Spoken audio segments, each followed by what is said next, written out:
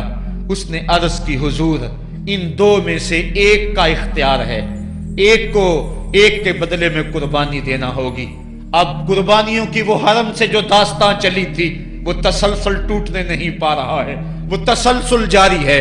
حضور نے ایک نظر حضرت ابراہیم کو دیکھا اور پھر ایک نظر حضور نے حضرت امام حسین کو دیکھا، پھر حسین کو پکڑ کے سینے سے لگایا اور کہا میں اپنے اس بیٹے پہ اپنے اس بیٹے کو قربان کر رہا ہوں۔ چند دن کے بعد حضرت ابراہیم کا انتقال ہوا۔ حضور کو جب خبر پہنچی، آقا کریم کی آنکھیں آنسو برسا رہی تھی۔ وَأَيْنَ رسول اللہ تدمعان، حضور کی آنکھوں میں آنسو جاری تھے اور حضور اپنے بیٹے کے سرہانے بیٹھے، پیشانی پہ ہاتھ رکھا، کہا بیٹا آنکھیں رو رہی ہیں، دل غم زدہ ہے، لیکن زبان سے وہی کہوں گا جس سے رب راضی ہوگا۔ لیس منا من ضرب الخدود وشق الجیوب ودعا بدعوی الجاہلیہ، جو گریبان نوچتا ہے، منہ پہ تھپڑ مارتا ہے، سینہ کو بھی کرتا ہے، کہ ہمارے ساتھ اس کا کوئی تعلق نہیں ہے۔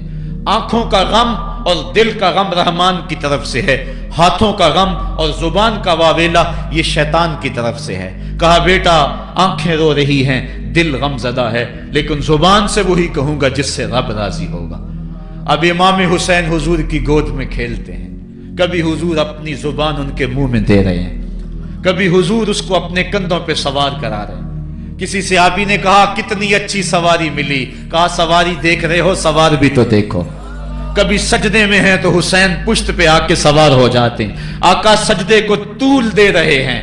حضرت اسامہ بن زید رضی اللہ تعالیٰ عنہ فرماتے ہیں رات کافی بیت چکی تھی، میں حضور کے در پہ گیا۔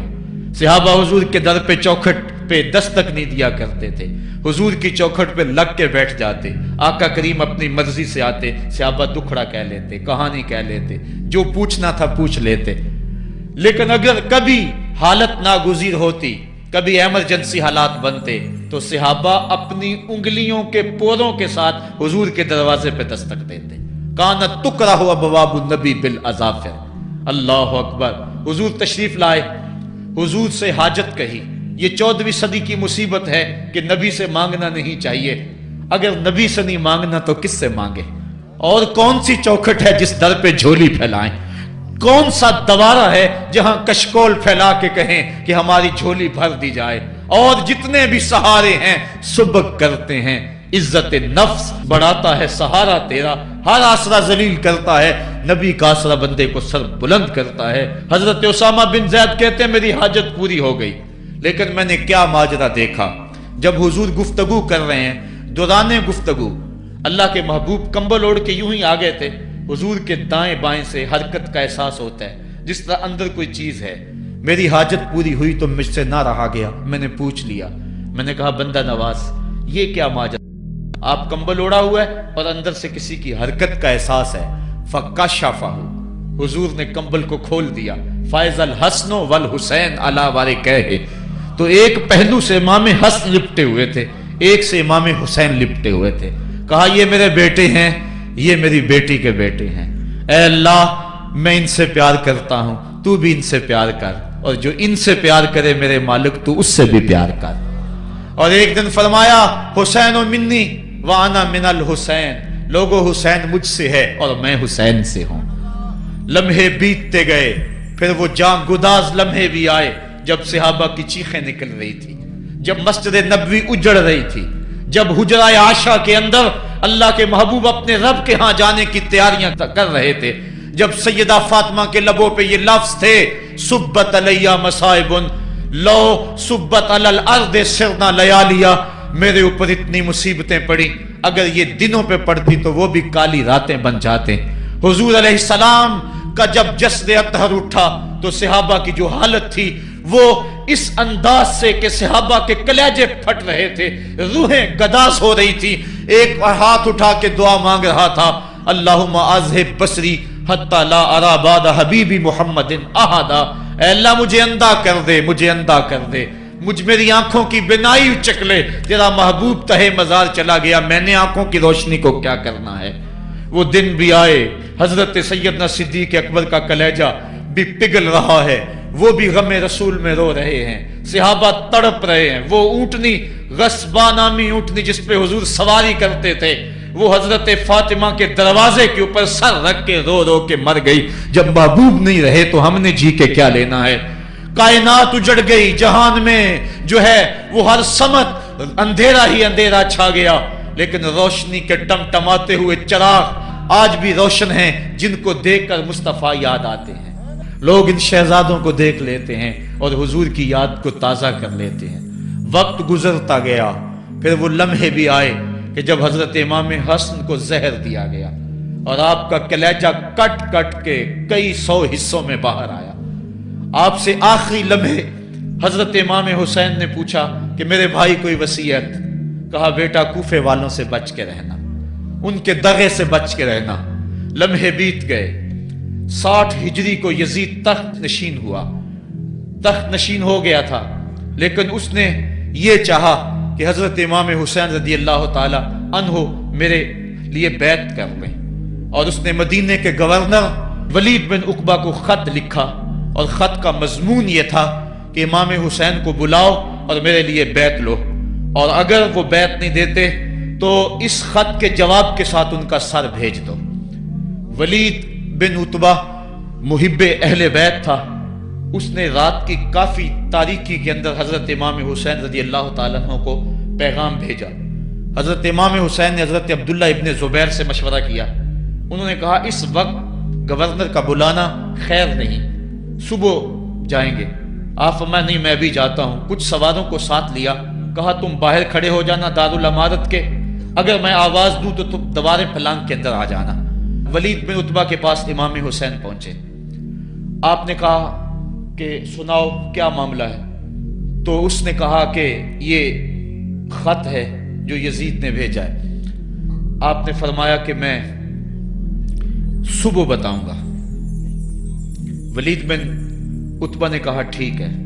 امام حسین پلٹنے لگے تو مروان بن حکم جو پاس بیٹھا ہوا تھا گورنر کے، کہنے لگا یہ چلے گئے تو دوبارہ ہاتھ نہیں آئیں گے، اب موقع ہے، اب ان کو پکڑ لو اور ان سے زبردستی بیعت لے لو۔ یہ بات حضرت امام حسین کے کانوں میں پڑی، آپ پلٹے، نیام سے تلوار نکالی، حیدری کچھار سے محمدی شیر نکل آیا، اور حضرت امام حسین رضی اللہ تعالیٰ عنہ نے اس وقت جو جملے کہے، تاریخ کے اوراق کے اندر وہ جملے محفوظ ہیں۔ حضرت امام حسین نے کہا ایھا الامیر، اے امیر تو جانتا نہیں ہم کون ہیں؟ انا مادن الرسالہ و محبت الوحی و مختلف الملائکہ، میں وہ ہوں جس کے گھر میں جبریل آتا تھا، ہمارے گھر میں وحی اترتی رہی ہے۔ وَيَزِيدُ بْنُ الْمُعَاوِيَةِ رَجُلٌ فَاسِقٌ فَاجِرٌ قَاتِلُ النَّفْسِ مُعْلِنٌ بِالْفِسْقِ شَارِبُ الْخَمْرِ وَمِثْلُنَا لَا يُبَايِعُ، کہا اور یزید شرابی ہے، یزید مسلمانوں کا قاتل ہے، یزید فاسق مولن ہے، اے امیر میرے جیسا شخص چھپ کر بیعت نہیں کر سکتا۔ اللہ اکبر۔ حضرت امام حسین نے جب یہ بات کہی، جو باہر لوگ کھڑے تھے وہ بھی چاقو چوبند ہو گئے۔ اس نے کہا حضور آپ جائیے۔ مروان مشورے دیتا رہا، لیکن حضرت امام حسین کو گورنر مدینہ نے کہا کہ آپ جائیے۔ حضرت امام حسین رضی اللہ تعالیٰ عنہ واپس پلٹے۔ حضرت امام حسین کی ہمشیرہ سیدہ زینب انتظار کر رہی تھی بھائی کا۔ پوچھا کیا ماجرا ہے؟ کہا حالات بگڑ گئے، اب ہمارا مدینے میں رہنا محال ہے، صبح سحری سے قبل شہر مدینہ چھوڑ دیں۔ اللہ اکبر، ورنہ ہمارے خون سے نبی کا حرم لالا زار بنے گا۔ حضرت امام حمام رضی اللہ تعالیٰ عنہ نے اہل بیت کی مشاورت سے یہ فیصلہ کر لیا۔ کجاوے کسے جانے لگے، سامان تیار ہو گیا۔ حضرت محمد بن حنفیہ کو کہا کہ تم یہاں رہو اور تم خبر پہنچانا کہ پیچھے کیا ماجرے ہوتے ہیں، اور مکے کی طرف میں سفر کر رہا ہوں۔ کہانی لمبی ہو رہی ہے اور وقت کے دامن میں اتنی گنجائش نہیں ہے کہ پھر کس طرح شہر مدینہ چھوڑا ہوگا. حاجی جاتے ہیں 8 دن اور 8 دن کے بعد مدینہ چھوڑتے ہیں. ان سے کوئی پوچھو کہ مدینہ چھوڑنا کتنا مشکل ہے. وہ کیا کسی حاجی کو لوگ مبارک دے رہے تھے؟ اس نے کہا تھا مبارک دے رہے ہو دوستو حج و زیارت کی، میرا غم بھی تو دیکھو، میں مدینہ چھوڑ آیا ہوں. جو 8 دن مدینہ رہتا ہے اس سے مدینہ چھوڑا نہیں جاتا جس کی ولادت مدینے میں ہوئی. جو کھیلتا تھا تو مدینے کی گلیوں میں، جس کے گھر کا دروازہ مسجد نبوی میں کھلتا تھا، اس حسین کو مدینہ چھوڑنا قیامت ہوگی. شہر مدینہ چھوڑا. حضرت امام حسین رضی اللہ تعالیٰ عنہ مکہ المکرمہ پہنچے. وہاں رمضان گزرا، حالات وہاں بھی بگڑتے گئے. مسلسل خط آتے رہے کوفے سے. کہانی طویل ہے. 8 ذو الحج کو حضرت امام حسین رضی اللہ تعالیٰ عنہ کوفے کی طرف عازم سفر ہوئے. حضرت عبداللہ ابن عمر، عبداللہ ابن عباس رضی اللہ تعالیٰ عنہما اور دیگر صحابی ہاتھ جوڑ کے کھڑے ہو گئے. بلکہ حضرت عبداللہ ابن عباس نے تو یہاں تک کہہ دیا کہ میں دیکھ رہا ہوں کہ وہاں تمہیں شہید کیا جائے گا، آپ اگر ضرور جاتے ہیں تو ان بچوں کو چھوڑ دیں.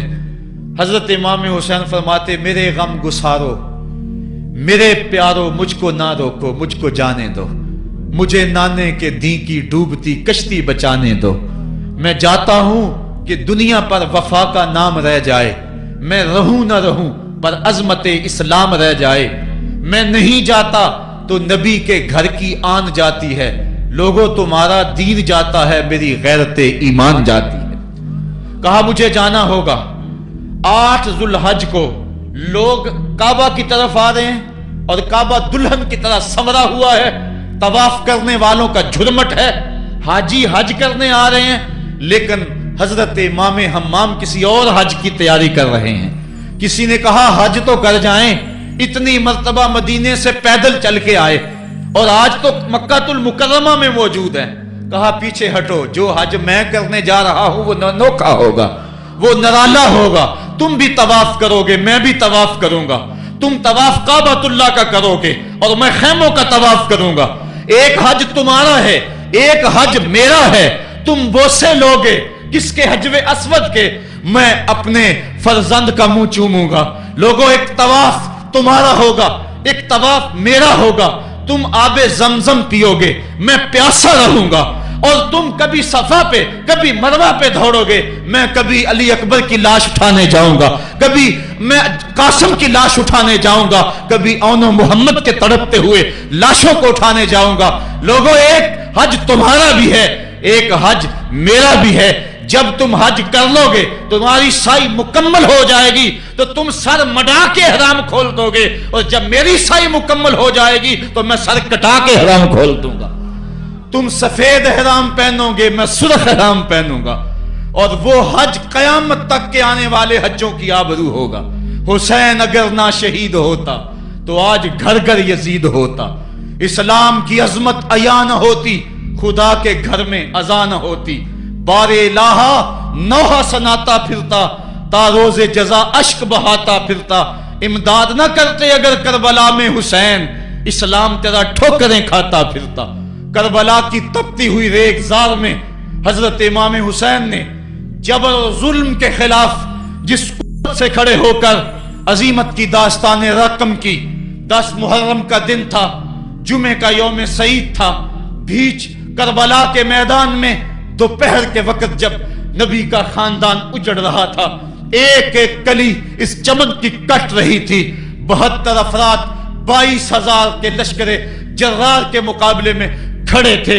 وہ یزید جس نے اس کے علاوہ بھی بڑے جرم کیے، جس نے جو ہے وہ 1700 صحابہ کو مکہ المکرمہ میں شہید کیا، جس نے 700 حفاظ کرام کو شہید کیا، جس نے حضرت ابو سعید خضری کی داڑھی نوچ لی، جس نے مدینے کے اندر مسجد نبوی کے اندر گھوڑے باندھے، جس نے جو ہے وہ 3 دن تک مسجد نبوی کے اندر اذان نہ ہونے دی، وہ یزید آج کربلا کے تپتے ہوئے ریگزار کے اندر آل رسول کے ساتھ ظلم کی وہ داستان رقم کر رہا تھا کہ قیامت تک آنسو سسکیاں نہیں تھمنے پائیں گی. یزید مر گیا اس کا نام مٹ گیا، اس کا تشخص مٹ گیا، لیکن حسین کا نام آج بھی زندہ ہے، اس کا پیغام آج بھی زندہ ہے۔ یہ ہزاروں کا مجمع، یہ امٹتے ہوئے محبتوں کے جذبات، یہ آنکھوں کا آنسوؤں کا خراج دینا، کیا یہ حسین ابن علی کی زندگی کی دلیل نہیں ہے؟ کون ہے جو یزید کا نام لیتا ہو؟ آج اگر کوئی یزید کا نام لیتا بھی ہے تو سر جھکا کے لیتا ہے۔ میں کہتا ہوں کیسا تمہارا لیڈر ہے جس کا نام لینے سے قبل شرمندہ ہوتے ہو، جس کا نام لیتے ہوئے شرمندہ ہوتے ہو، جس کا نام لینے کے بعد پسینہ پسینہ ہوتے ہو۔ تم اپنے قائد اور لیڈر کا نام لیتے جھجکتے ہو، گردن جھکا کے دائیں بائیں دیکھ کے نام لیتے ہو، اور جب ہم نام اپنے آقا کا لیتے ہیں سر اٹھا کے لیتے ہیں۔ اے حسین ابن علی تم پر سلام۔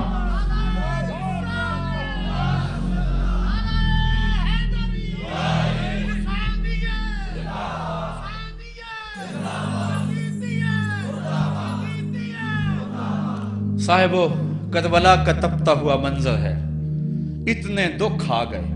حضرت سری سختی رضی اللہ تعالیٰ عنہ فرماتے ہیں کہ اللہ تعالیٰ نے جب کائنات کو بنایا، انسانوں کو تخلیق کیا، تو انسانوں کو پوچھا بتاؤ تم میرے ہوگے؟ سب نے کہا مالک ہم تیرے ہیں۔ لیکن جب دنیا کو پیدا کیا تو 9 حصے دنیا کی طرف ہو گئے، 1 حصہ اللہ کی طرف رہ گیا۔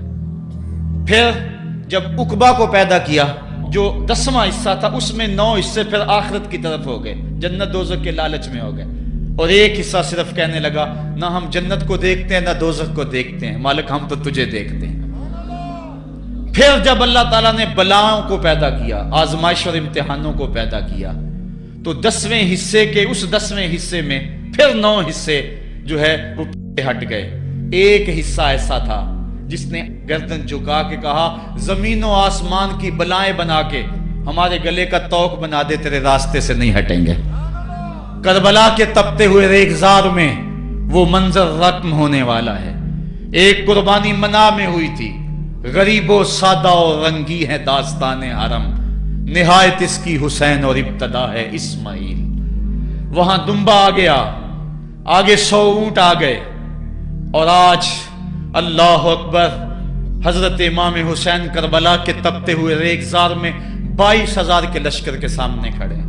کہا لوگو میرا حق پہچانو، میرے خون سے اپنے ہاتھ نہ رنگو، مجھے پہچانتے ہو کہ میں کون ہوں؟ کہا لوگو جلدی نہ کرو، میرے حق کو پہچانو۔ اس وقت روئے زمین پر کسی نبی کی بیٹی کا بیٹا موجود نہیں ہے، لوگو میرے راستے سے ہٹ جاؤ اور میرے خون سے اپنے آپ کو ابدی بدبختیوں کا شکار نہ کرنا۔ بلکہ آپ نے نام لے لے کے فرمایا کہ اے زید بن حارث، اے ابن دبی، اے ابن جبیر، اے فلاں فلاں، نام لے کر کہا تم نے خود ہی خط لکھے تھے۔ انہوں نے کہا ہم خط نہیں لکھے۔ آپ نے وہ چمڑے کا تھیلا تھا اس کو الٹ دیا، کہا یہ تمہارے خط ہیں اور آج تم مکر گئے ہو۔ انہوں نے کہا کہ سیدھی بات ہے، یا تو بیعت کرو اور یا پھر مرنے کے لیے تیار ہو جاؤ۔ حضرت امام حسین نے کہا کیسی بات کرتے ہو، اگر میں نے بیعت کرنی ہوتی تو مدینہ کیوں چھوڑتا، اس جائے پناہ کو کیوں چھوڑتا۔ دولت کی تجوریاں کھول دی گئیں، پیشکشیں کی گئیں۔ حضرت امام حسین فرمایا یہ کبھی نہیں ہو سکتا، جس سے صرف حق ہی قبول ہو، یہی جس کا اصل اصول ہو، جو نہ بک سکے جو نہ جھک سکے، اسے کربلائیں ہی راز ہیں۔ پھر جبر کی آندھی چلی، ایک ایک کر کے جانثار راہ خدا میں قربان ہوتا گیا۔ پھر خاندان نبوت کی باری آئی، حضرت علی اکبر حضرت امام حسین کے جوان سال بیٹے راہ خدا میں جان پیش کرتے ہیں، بھتیجے قاسم رضی اللہ تعالیٰ عنہ جان قربان کرتے ہیں، حضرت عباس کے قلم ہوتے ہیں بازو، جو خود جا سکتے تھے وہ خود قربانی پیش کرتے ہیں۔ اور صاحبو اب یارہ نہیں، جو خود جا نہیں سکتے تھے آپ خود ہاتھوں پہ اٹھا کے فرات کے کنارے پہ لے جاتے ہیں۔ کہا جو آ سکتے تھے وہ تو قدموں پہ چل کے آ گئے، اور جو قدموں پہ نہیں چل سکتے تھے میں انہیں اٹھا کے لے آیا ہوں۔ پھر ایک 2 شاخہ تیر ہلکے عسکر میں پیوست ہوتا ہے، خون چلو میں دے کر آسمان کی طرف اچھالتے ہیں، اور پھر اللہ کی بارگاہ میں عرض کرتے ہیں ربنا تقبل منا ھذا القربان، میرے مالک حسین کی یہ قربانی بھی قبول فرما لے۔ یہ کام آسان نہیں ہے،